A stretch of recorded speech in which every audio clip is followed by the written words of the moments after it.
Good evening students. So I'm back again with another video and in this video we'll be discussing a numerical जो कि काफ़ी बार आपकी UGC net examination में आ चुका है.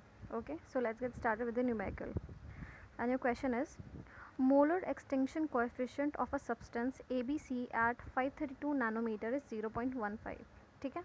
The concentration of ABC in a solution which has absorbance of 0.3 in a 1 centimeter cubed will be. तो पहले तो जो सबसे पहली चीज़ आपको, अगर आप न्यूमेरिकल आता है आपके एग्ज़ाम में, तो जो सबसे पहली चीज़ होती है वो होता है आपको न्यूमेरिकल समझना है कि वो कौन से टॉपिक से आया है और आपको इसमें पूछा क्या गया है. अगर आप क्वेश्चन को 2-3 बार पढ़ेंगे तो आपको बहुत इजीली पता चल जाएगा कि आपको निकालना क्या है. जैसे इस क्वेश्चन में हमसे क्या पूछा गया, हमसे पूछी है हमारी इसकी कॉन्सेंट्रेशन. ठीक है, वो बेसिकली इसमें क्या है, molar extinction coefficient of a substance ABC. और इसमें हम कौन से प्रोसेस की बात कर रहे हैं, इसमें हम बात कर रहे हैं स्पेक्ट्रोफोटोमीटर की. ठीक है, कि स्पेक्ट्रोफोटोमीटर में हम क्या करते हैं कि हम सब्सटेंस को लेते हैं, अपने जो भी हमारा जो केमिकल होता है, जो भी हमारी सोल्यूशन होती है, उसको हम क्या करते हैं, क्यूवेट में डालते हैं. क्यूवेट क्या होती है? क्यूवेट आपने देखी होगी, it's a small test tube kind of thing. बहुत छोटी सी टेस्ट ट्यूब होती है, उसमें हम अपने सोल्यूशन को डालते हैं. ठीक है, और उसको हम कहते हैं क्यूवेट. तो इसमें हमसे क्या पूछा गया है कि जो हमने जो हमारा सब्सटेंस है उसकी कॉन्सेंट्रेशन कितनी है.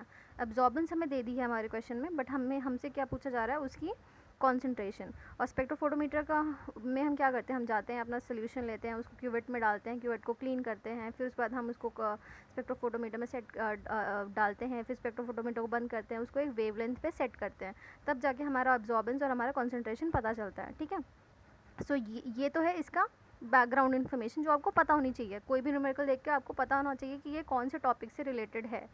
तो अब हम आते हैं इस क्वेश्चन पे कि इस क्वेश्चन में हमें क्या करना है. इस क्वेश्चन में हमें निकालना है कॉन्सेंट्रेशन. किसका निकालना है? जो हमारा सब्सटेंस है, जिसको मैंने क्या ले रखा है, ABC. ठीक है, आपको ABC का कॉन्सेंट्रेशन निकालना है.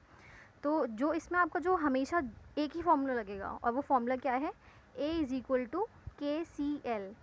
ए क्या हो गया आपका एब्जॉर्बेंस, के होता है आपका कोएफिशिएंट या molar एब्जॉर्बिटी.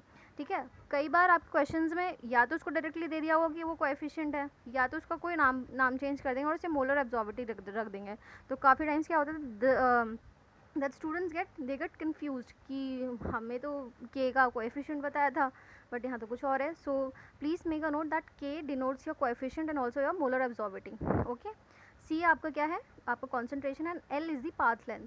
Please never get confused between the path length and this cuvette thing. That wavelength अलग चीज़ है. आपकी जो 532 नैनोमीटर आपकी जो वो वेवलेंथ बता रखी है, that is a different thing. और जो आपका क्यूवेट का साइज़ बता रखा है, that is your path length. ठीक है, आपको क्यूवेट वाली चीज़ को जो मेजरमेंट दे रखा है उसको अपने न्यूमेरिकल में लेना है, ना कि अपने वेवलेंथ को. इस क्वेश्चन में हम वेवलेंथ को इग्नोर करेंगे, वेवलेंथ का हमें कोई काम नहीं है.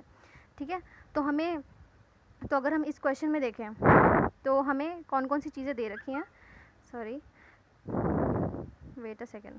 तो इस क्वेश्चन में हमें कौन कौन सी चीज़ें दे रखी हैं, molar extinction coefficient of a substance हमें दे रखा है 0.15. ठीक है, कॉन्सेंट्रेशन निकालना है, एब्जॉर्बेंस हमें दे रखा है 0.3. ठीक है, और 1 सेंटीमीटर क्यूवेट भी बता रखा है. ओके, तो ये आपका हो गया, ये आपका के हो गया, ये आपका ए बता दिया यहाँ पे. ठीक है, ये आपका एल बता दिया है. अब आप देख रहे हैं कि ए, के और एल हो आपका आ गया है. आपको बस क्या निकालना है, सी, दैट इज़ योर कॉन्सेंट्रेशन. तो अब वो कैसे निकलेगी, अब इस जो भी हमारे पास वैल्यूज़ हैं उसको हम अपने फॉर्मूला में डालेंगे. जस्ट वेट अ सेकेंड, उसको हम अपने फॉर्मूलाज में डालेंगे. तो हमारा फॉर्मूला क्या था, ए, sorry just wait a second, this eraser, okay.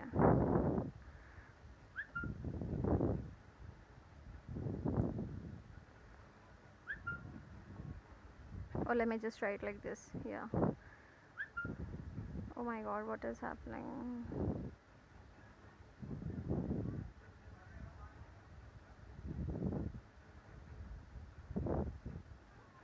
I'm so sorry students, this is something that very much irritating. Okay, so now let's come on to the question. कि हमारा फॉर्मूला क्या था, A=KC and L. ठीक है, ए हमारा कितना है as per question, 0.3 दे रखा है हमें. ठीक है। के हमें कितना दे रखा है 0.15, सी हमें निकालना है और एल हमारा कितना है 1। ठीक है, ये आपके न्यूमेरिकल में हमने वैल्यूज़ डाल दी। ठीक है, सॉरी फॉर्मूले में वैल्यूज़ हमने डाल दी। अब इसको हमें क्या करना है, सॉल्व। सिंपली सॉल्व हो जाएगा ये 0.3 divided by 0.15 which is equal to C, क्योंकि ये तो यहाँ से 1 से मल्टीप्लाई हो रहा है तो it will remain the same number. अब आप इसको सॉल्व करेंगे तो आपका आंसर कितना आएगा 2। ठीक है, सो योर कॉन्सेंट्रेशन इज़ 2। तो जो आपका मल्टीपल आंसर्स में जहाँ पे भी आपको 2 दिखेगा आप प्लीज़ इसको टिक कर देना। सो आपकी यहाँ पे कॉन्सेंट्रेशन कितनी है 2 मोलर। ठीक है, इतनी है आपकी कॉन्सेंट्रेशन। सी बहुत इजी इसका वो है, बहुत इजी फॉर्मूला है, एक ही फॉर्मूला लगेगा आपके क्वेश्चन में, A इज़ इक्वल टू के सी एल। आपको बस याद रखना है A आपका एब्जॉर्बेंस है, K आपका कोएफिशिएंट है, C आपका कॉन्सेंट्रेशन है और L आपका पाथ लेंथ है। आपको इस क्वेश्चन में जो चीज़ इग्नोर करनी है वो है आपका जो वेवलेंथ दे रखी है हमें 532 नैनोमीटर, 500 नैनोमीटर। आपको इस चीज़ को कंसिडर करना ही नहीं है इस क्वेश्चन में। ओके, आपको क्या कंसिडर करना है, ए विच is absorbance, K which is coefficient और your molar absorptivity, C that is your concentration. कई बार आपसे वो सी दे देगा, आपको पाथ लेंथ निकालनी होगी, या आपको पाथ लेंथ दे देगा, आपको कंसंट्रेशन निकालनी होगी। So these things will only change, but आपका जो फॉर्मूला रहेगा that will remain the same. Okay, so please make notes out of it and all the very best.